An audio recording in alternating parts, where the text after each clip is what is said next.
अस्सलाम वालेकुम everyone, welcome back to नाज किचन। तो कैसे आप सब लोग, उम्मीद है सब ठीक ठाक होंगे, खैरियत से होंगे और बहुत मज़े में होंगे।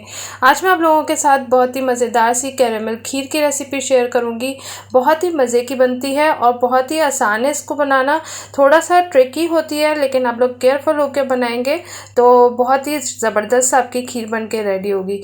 तो स्टेप बाय स्टेप रेसिपी को फॉलो करिएगा और लास्ट तक ज़रूर देखिएगा ताकि आपकी खीर बिल्कुल परफेक्ट बन के तैयार हो। तो आप लोग जब बनाएंगे तो इंशाल्लाह आपके घर में सबको बहुत पसंद आएगी। मैं आपको बीच में टिप्स एंड ट्रिक्स देती रहूँगी, तो आप लोग रेसिपी को लास्ट तक ज़रूर देखिएगा।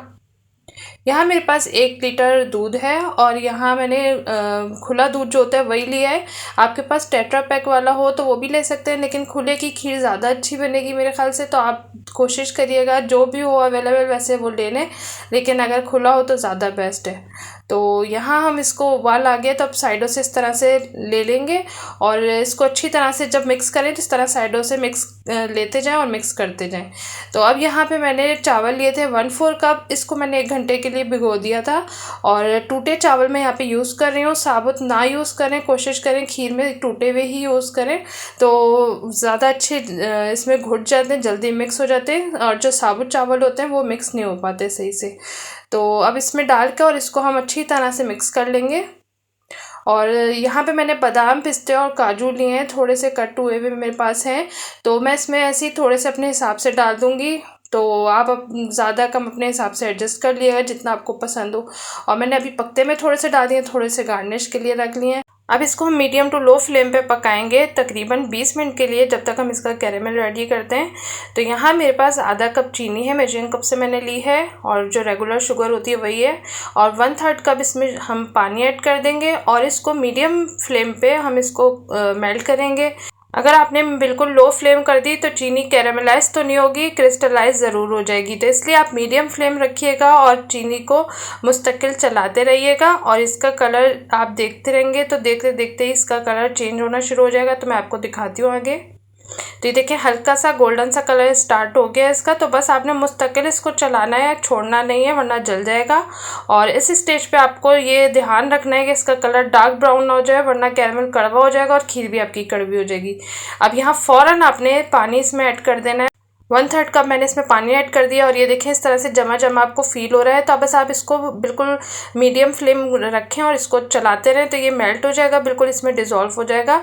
तो कोई परेशानी की इसमें बात नहीं है। और बस आपने इसको डार्क ब्राउन नहीं करना है। तो ये देखें बिल्कुल रेडी हो गया है, तो इसको साइड पे रख लेंगे हम। और यहाँ पे ये हमारी 20 मिनट हो गए हैं। तो अभी जो दाल वगैरह जिससे घोटते हैं, घोटनी भी दाल घोटनी कहते हैं या पता नहीं आप लोग जो भी कहते हो, तो डोई भी कहते हैं बहुत से लोग। तो इससे हम घोट लेंगे इसे। तो ये देखें घोट लिया मैंने, बिल्कुल बारीक पेस्ट नहीं करा है, थोड़े थोड़े चावल हैं लेकिन हल्का सा घुटा हुआ है। बहुत मोटे चावल मुझे नहीं पसंद खीर में। ये देखिए इस तरह की हो गई है और बस इसको मिक्स कर लेंगे। अब ये जो है कैरेमल ये भी इसके अंदर डाल देंगे और इसको भी अच्छी तरह से मिक्स कर लेंगे। और बस साइडों से आपने अच्छी तरह से लेते जाना है। इसका कलर कैरेमल की वजह से हल्का सा ब्राउन सा कलर हो जाएगा। और यहाँ पे 1/2 कप मैं खुश्क दूध डाल रही हूँ। मिल्क पाउडर जो है नीडो है मेरे पास, आपके पास जो अवेलेबल हो वो डाल दें और विस्क मुस्तकिल चलाते रहें वरना इसमें लम्स पड़ जाएंगे। तो इस तरह से मैं चलाती जा रही हूँ और डालती जा रही हूँ तो बिल्कुल स्मूथ हमारी खीर बन जाएगी, इसमें लम्स नहीं पड़ेंगे इस तरह। और बस ये मिक्स हो गई है, बिल्कुल रेडी हो गई है। तो बस अब मैं इसका चूल्हा बंद कर दूंगी और मैं इसको उतार लूँगी। ये देखें बहुत ही ज़बरदस्त से हमारी खीर बन के रेडी हो गई है। कैरेमल की वजह से इसका कलर बिल्कुल इस तरह का होता है कि जैसे हमने इसको बहुत देर पकाया है। तो उस जैसे ब्राउन कलर पकाने के बाद आता है, बिल्कुल इसका कलर उस तरह का आ जाता है। तो बहुत अच्छा लगता है खाने में, काफ़ी डिफरेंट टेस्ट में होती है लेकिन बहुत मज़े की लगती है। अभी जो ड्राई फ्रूट मैंने बचाए थे ये हम इसके ऊपर गार्निश कर देंगे। आप अपने हिसाब से जिस तरह आपको पसंद उस तरह आप इसको गार्निश कर लें। मैं इस तरह से कर रही हूँ। और ड्राई फ्रूट आपको जो भी पसंद हो आप वो इसमें डाल लें। मैं बादाम, पिस्ते और काजू ही ऐड कर रही हूँ। और बस इस तरह से मैंने बाउंड्री से बना ली है साइड पे और थोड़ा सा मैं बीच में डाल दूँगी। और इसकी फ़ाइनल लुक बिल्कुल मिस नहीं करिएगा, बहुत ज़बरदस्त फ़ाइनल लुक है इसकी। तो मैं आपको फ़ाइनल लुक दिखाती हूँ। तो ये देखिए माशाल्लाह बहुत ज़बरदस्त इसकी फ़ाइनल लुक है और बहुत मज़े की खीर बनती है। आप लोग ट्राई ज़रूर कीजिएगा। बहुत से लोग रबी अव्वल में बनाते हैं खीर और मीठे बनाते हैं, बांटते भी हैं। तो आप लोग इस दफ़ा ये वाली खीर ज़रूर बनाइएगा, तो इंशाल्लाह आपको बहुत पसंद आएगी।